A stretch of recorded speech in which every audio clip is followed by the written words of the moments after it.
Bir jawan oglany bala odal kerwenine goýupdyrlar. Mallary iň mermeli, mallar suwa ýakmaly, zatlaryny saklamaly.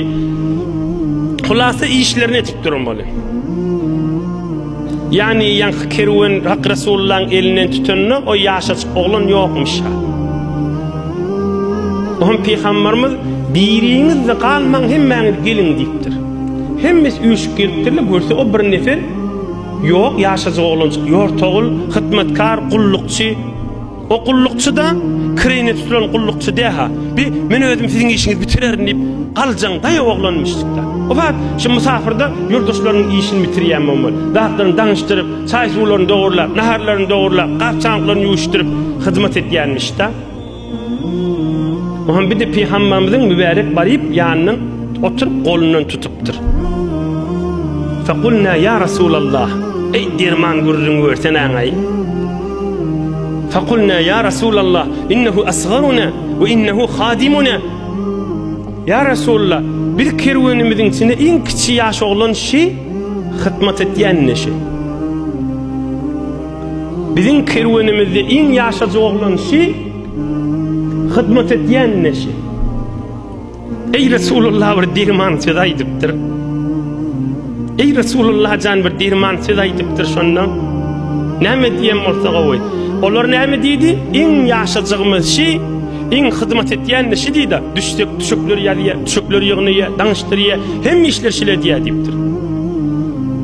Siziň başyňyz diýsene meňe diýipdir. Hyzmatkar diýme meňe diýipdir. Seyyidul kavm hadimuhum. Altynyň suw bilen ýazyp goýmaly. Ta gelinlimiz görüpdirer ýany. Ta oglulymyz görüpdirer ýany. Ta gyzlymyz görüpdirer ýany. Ta biziň şu mahalky bir her mahallede ola qorrak ak sakallymyzdy bir görüpdirer ýany. Olu korrak 10 yıl mı nodal bir yaşullu olurdu. Onu muni gelin adam doğun oğlan yaraştırırdı. İnni de şöcür adamlar dörer yani. İlunun içinde bir kellesini ağırdıp kanı vadaları, ağı inli onşmiyelleri mehabbetleştirip duran bir yaşullu mudur bolor yani. Yönü kipin iyidinde geçip bilen 80-90 yaşındaki adamlar bulmaz yani. Belki orulu kan adam bulurlu yani.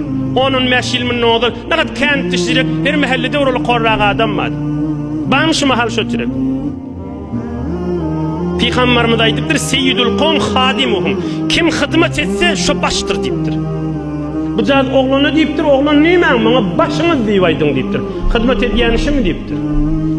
Bir öýde bir gelin, hemen şu öýüň içinde ya erine, ya adamsı merizmişde, ya kaynanesine, ya kaynatasına meriz halmıştık.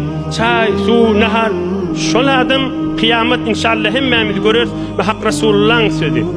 Kan Recevay arada giyceğun nefil namazı okuyup birinin övdü da Seyyidul kavm hadimuhum. Hıtmetkar baştaşa.